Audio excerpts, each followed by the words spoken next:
Tokyo, November 24th, 1944. Colonel Mitsuo Fuchida stepped onto the rooftop of the command building just before sunrise.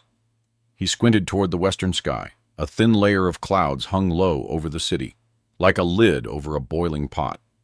But up above, 30,000 feet up, the air was quiet and empty. He took a drag from his cigarette and laughed.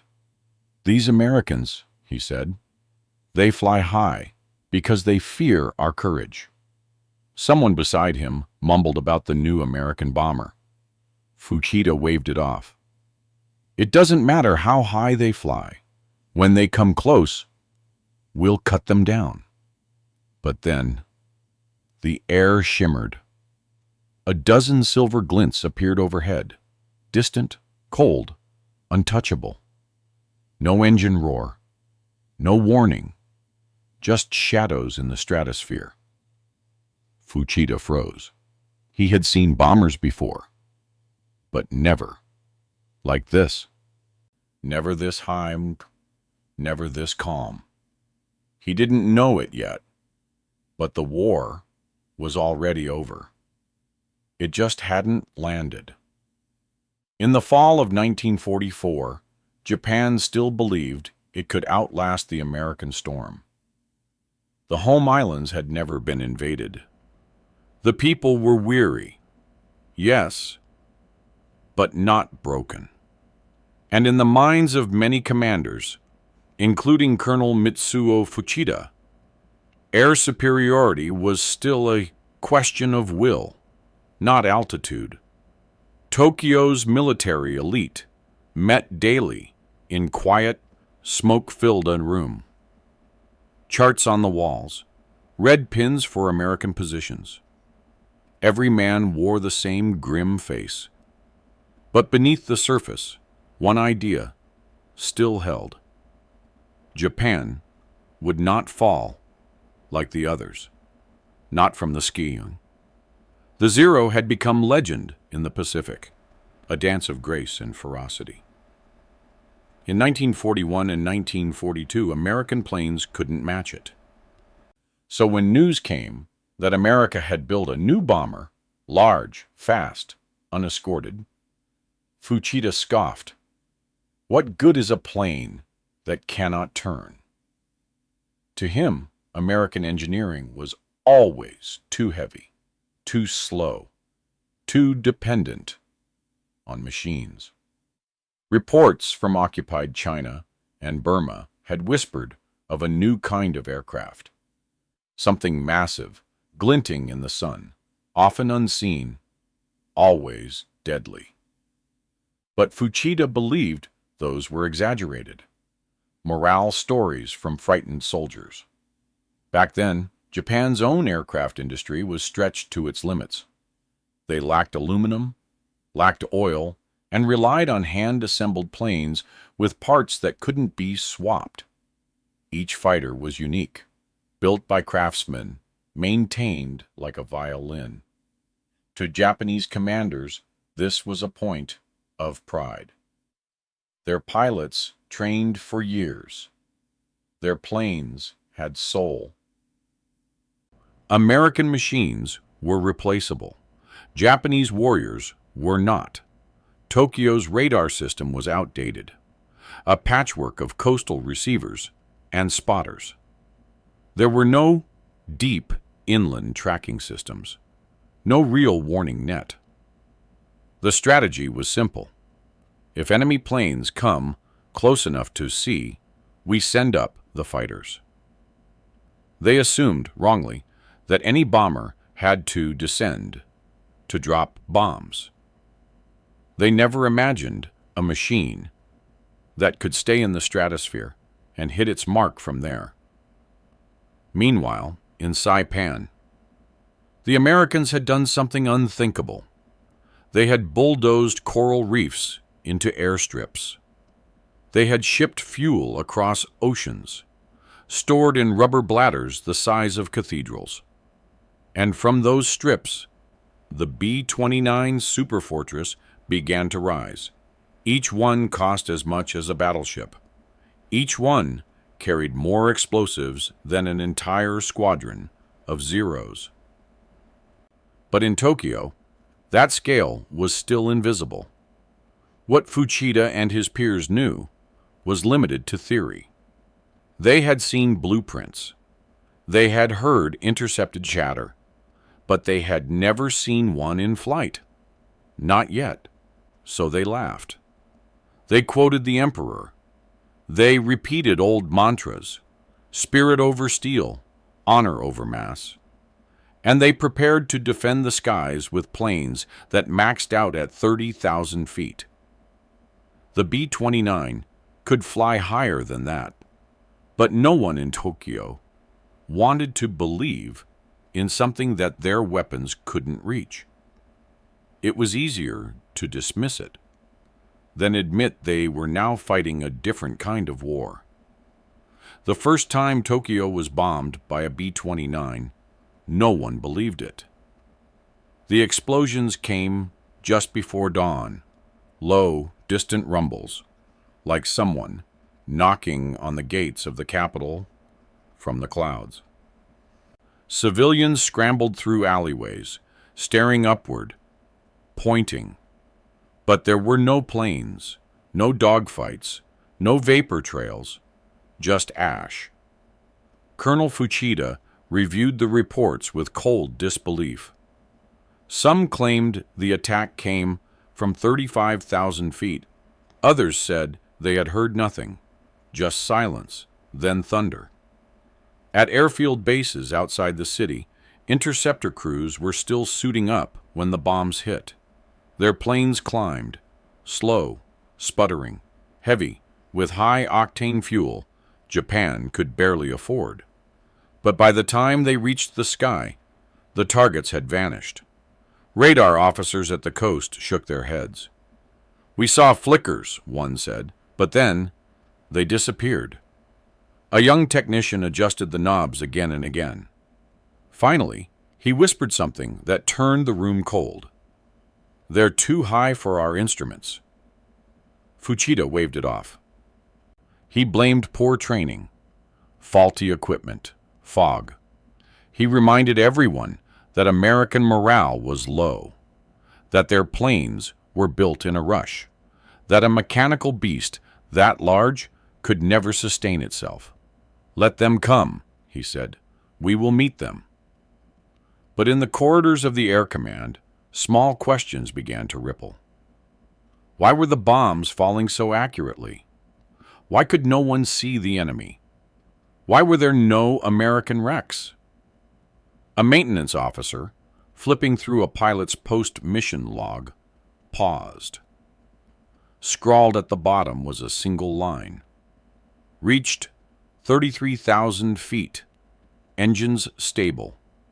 Bombs dropped. No enemy contact. He circled it, then circled it again. December 1944. Fuel rations reached a critical point across the home islands. Every drop of aviation gasoline was measured, debated, and withheld. Fighter pilots were grounded for days, sometimes weeks, their machines too precious to waste on false alarms. So when Tokyo's air raid sirens wailed again, there was panic. Scramble orders flew out, but too late. Engines coughed to life, trembling under thin reserves. Crews rushed to push planes down icy runways. And still, they were too slow. At 32,000 feet, a squadron of B-29’s cruised like metal whales in a freezing sea of blue. Each one flew faster than most Japanese fighters could climb, and higher than any Zero was designed to reach. The American pilots looked down through their plexiglass noses and saw nothing but clouds. On the ground, after the second bombing, Fuchida slammed a fist on the operations map. "This is not war," he growled. "This is cowardice from the sky." But the devastation told another story. Tokyo's electrical grid was crippled. Fire crews were overwhelmed. And still, no one had laid eyes on a single American plane. One pilot, back from a failed interception run, stood quietly beside his aircraft. Fuchida approached him. "Did you see them?" The man shook his head. "No, sir. Just contrails. Too far, too high. I climbed until the engine lost power." Fuchida nodded, expression frozen. He looked toward the sky, cloudless, silent, wide. He hated the way it made him feel. Small, blind, powerless. In staff meetings, suggestions grew desperate. One officer proposed suicide ramming units. Another recommended firing artillery blind into the air. But nothing answered the central question. How do you stop an enemy you cannot reach?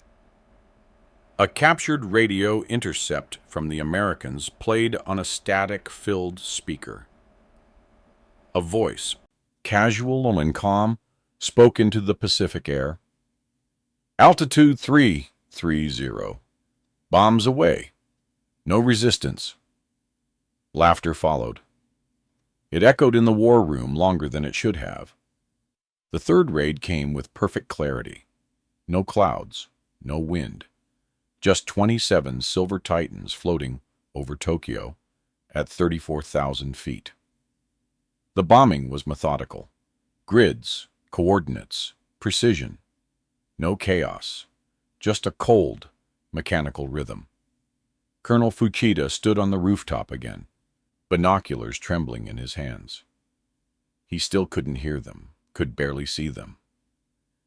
But the city around him, it cracked. Warehouses collapsed. Fire surged through paper homes. And still, not one enemy plane fell from the sky. Later that afternoon, he walked into the interrogation cell, curious. An American pilot had been captured days earlier, after ditching near Kyushu. He was young, maybe 22. Calm. Too calm. Fuchida sat across from him. Asked nothing at first. Just stared. Finally, the pilot grinned. "Flying at 35,000 yen, he said. "Feels like riding the moon." He leaned back. "Smoother than a train. I had hot coffee the whole way." Fuchida blinked. Coffee. He thought of his own pilots, straining through thin air, gasping in unpressurized cockpits, frost crawling across their gauges. No heat, no oxygen. And now, this boy, speaking of warmth, altitude, and silence, as if he had flown through a different war. Fuchida stood and left without a word. In the hallway, an intelligence officer handed him something. Wreckage fragments. Curved metal, glass, tubing, from a downed B-29 that finally came apart on descent. One piece caught his eye, a heating coil with stamped letters. Cabin Oxygen Distribution Module, Boeing Wichita. A machine, built to keep men comfortable at the edge of the sky. Outside, a leaflet drifted in on the winter wind. It had a picture of a B-29. The caption read, "We're above you. You can't stop what's already in the air." No one spoke. Not that day. Not for a long time. A week after the third raid, something arrived at Tokyo Command that shattered the last of Fuchida's certainty. It was a leather pouch, recovered from the wreckage of a B-29 shot down over Kagoshima. Inside, maps, schedules, photographs, and a maintenance binder thicker than any Japanese technical manual. The cover read, Air Logistics, Pacific Theater, Segment 4, Guam, Tinian, Saipan. Printed in perfect English. Organized. Numbered. Cross-referenced. Fuchida spent hours poring through it, alone in his quarters. What he saw made him sweat. Fuel depots constructed from rubber bladders the size of temples. Crew rotations planned 6 months ahead. Delivery chains that stretched from Kansas to the Mariana Islands, crossing 3 oceans with exact resupply windows. There were instructions for meals, for air conditioning units, for in-flight coffee service. There was even a system for rotating ice cream storage on base. Fuchida closed the binder and felt something ancient die inside him. That night, another report came in. Japanese scouts near Saipan had spotted the unthinkable. A single airfield with over 150 B-29’s parked wing to wing. Fuel trucks buzzed like ants. Mechanics worked in shifts, round the clock, with parts arriving by ship, then by rail, then by hand. One sole soldier wrote in his journal, "They build planes like we build sandals, one after another, without stopping." And then came the Stars and Stripes, a copy of the American military newspaper found in the pocket of a pilot who didn't make it. The front page showed a photo of the Guam control tower. Beside it, a smiling ground crewman holding a sign. It read, Shift 3, 400th engine swap this week. Fuchida stared at the headline. Not just the numbers, but the tone. They weren't fighting with desperation. They were managing a process. He turned to his staff and said nothing. But one man saw it. The change in his eyes. Not fear, not rage, recognition. This war, he finally whispered, is no longer between soldiers. He was right. It was now between factories. January 1945. Tokyo braced itself for another raid. But this time, something was different. The bombers came in silence, as always. But now they came in waves. The first formation struck power stations. The second hit water lines. The third set the industrial district ablaze. Fire crews might never reached the flames. The roads were blocked with rubble and bodies. Up in the air, Japanese radar tracked faint signals, dots at impossible heights. By the time the interceptors were launched, the sky was already empty again. No dogfights, no resistance, just precision and withdrawal. Only 2 Zeros made it close enough to engage. They climbed 32,000 feet. One stalled and spiraled into the bay. The other leveled out, radio crackling with ice-choked static. "I see them," the pilot breathed. And then, through a strained voice, "They're too high. We can't reach." That was the last anyone heard from him. At Air Command, Colonel Fuchida didn't shout this time. He didn't slam his fist. He simply stood there, eyes fixed on a grainy photograph just delivered from the ruins. It showed a scorched block of factories, melted girders, charred steel. And in the sky above, a long white contrail, curling like a finger of God. He returned to his quarters and opened his journal. His hand trembled. "Our swords are made of air. We are stabbing clouds. Everything we built was for a war. that no longer exists. He paused, then added, "They are not fighting with bravery. They are fighting with scale. And we were never prepared for that." That night, the fires reached all the way to the Imperial District. Ash fell like black snow over the shrines. A priest, sweeping the temple steps at dawn, found a burnt piece of American paper in the bushes. It was part of a maintenance checklist, smeared by soot, the ink still legible. Line 42. Verify cabin heating coil status. Crew comfort essential. Line 43. Oxygen pressure check. Altitude above 32,000. He handed it to a passing officer, who read it in silence and said nothing. The enemy wasn't just invisible. He was warm. He was breathing easy, and he was already on his way back home, while Tokyo still burned. Colonel Fuchida sat alone in the intelligence wing, surrounded by crates of salvaged debris, not from Japanese aircraft, but from B-29’s, landing gear fragments, radio tubes, oxygen regulators, maintenance tags with barcodes. It looked less like the remnants of war, and more like the leftovers from a production line. A junior officer brought in a new find, a thick operations manual, waterproofed, intact.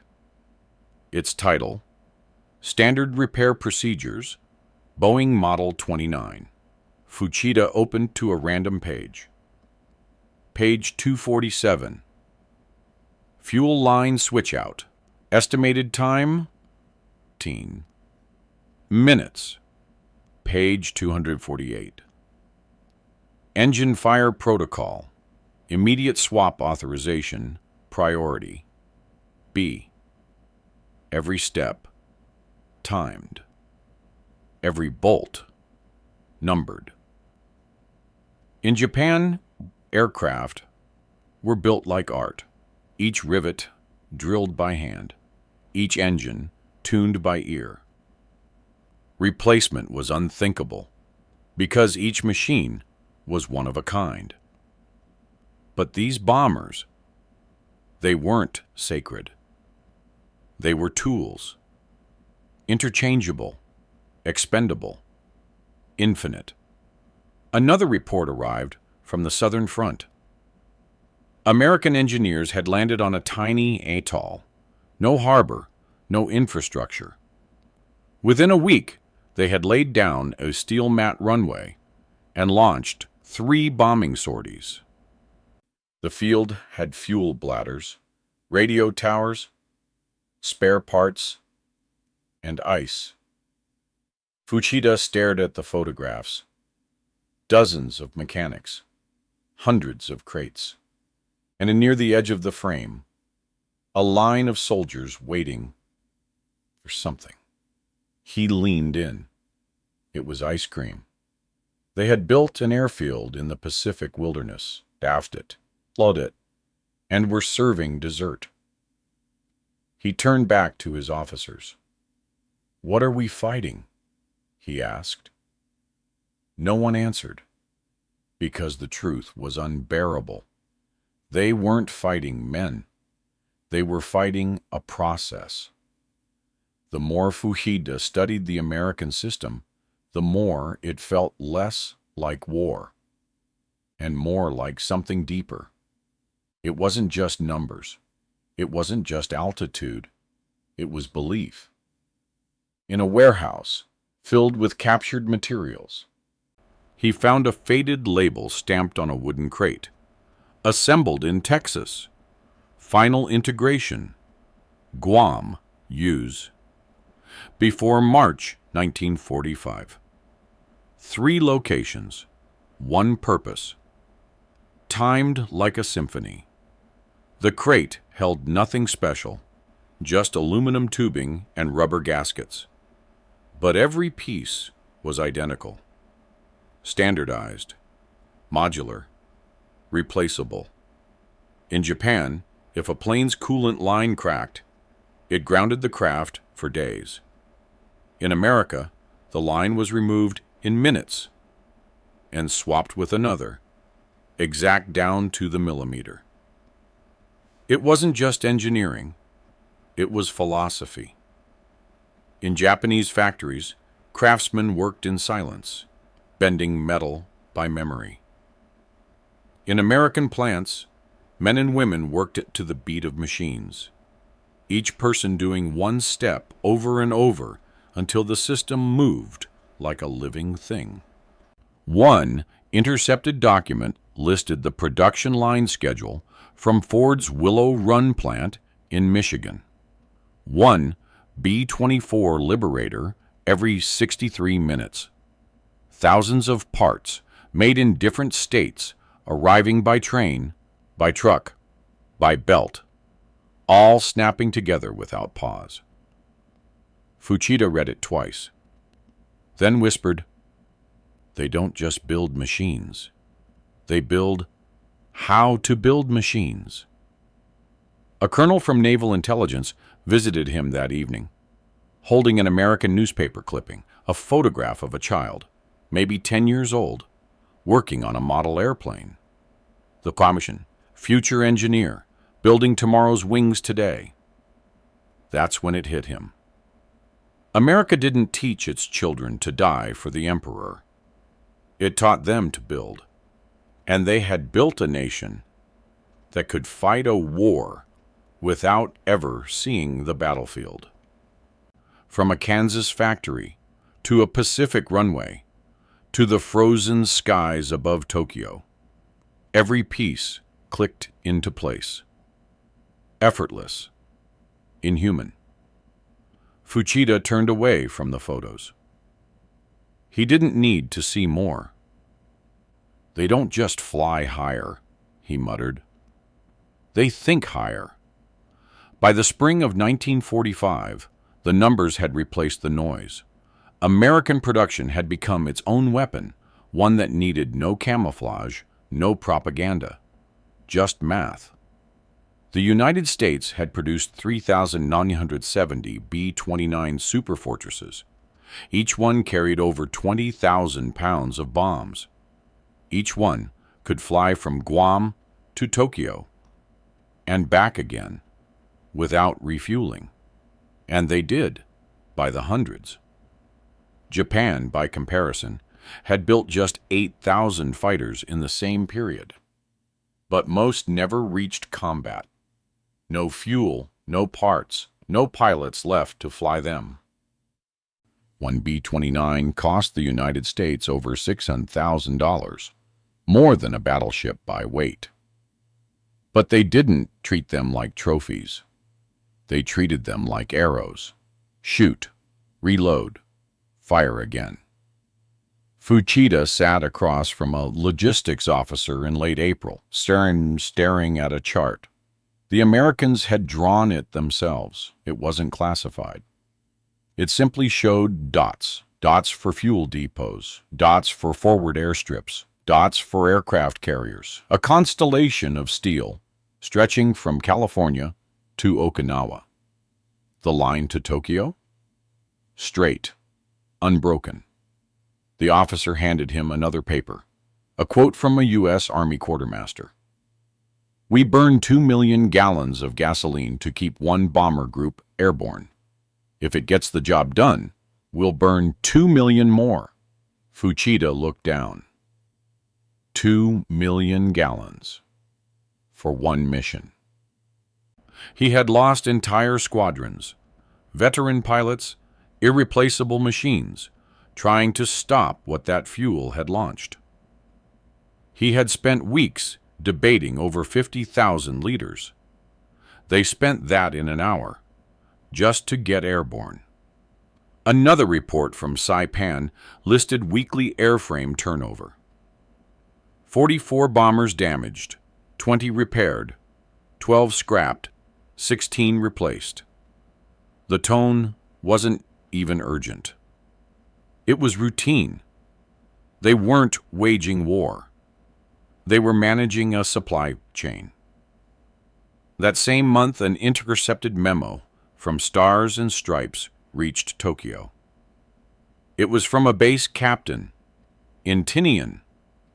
We're adding vending machines to Hangar Row. Ice cream in July? Hell yes. Fuchida didn't laugh. He simply stared out the window. The war had stopped being about guns months ago. Now it was about who could keep the trucks moving. Who could print another manual? Who had another factory waiting, ready to replace whatever was lost? They weren't invincible. They were inevitable. He turned to his staff and spoke the quiet sentence that ended the debate. They didn't beat us in the air. They beat us from the factory floor. Years later, long after the smoke had faded and Tokyo had risen from its ashes, Colonel Mitsuo Fuchida stood on American soil. It was a veterans' event, some symbolic gesture of peace. He had been invited, politely, like a relic. But he came. They took him to an airfield in Arizona. Dry wind, empty sky. And there, gleaming beneath the sun, stood her. A restored B-29. Immaculate. Silver. Silent. She didn't look like a monster now. She looked graceful. A volunteer walked over. An old American airman, maybe 80, with shaky hands and clear eyes. He offered Fuchida a paper cup of coffee. Steam curled in the breeze. Fuchida accepted it, held it for a moment, then looked up at the plane. "No frostbite," he said softly. "No oxygen tanks strapped to your chest." He paused. "And coffee at 30,000 feet. The American smiled. "Comfort keeps you sharp," he said. "Sharp keeps you alive." They stood there in silence.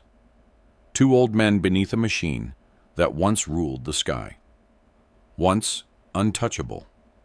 Now parked. Fuchida turned away, and as he walked back toward the terminal, he whispered, "We trained to die for our emperor. They trained to return." Behind him, the B-29 sat still.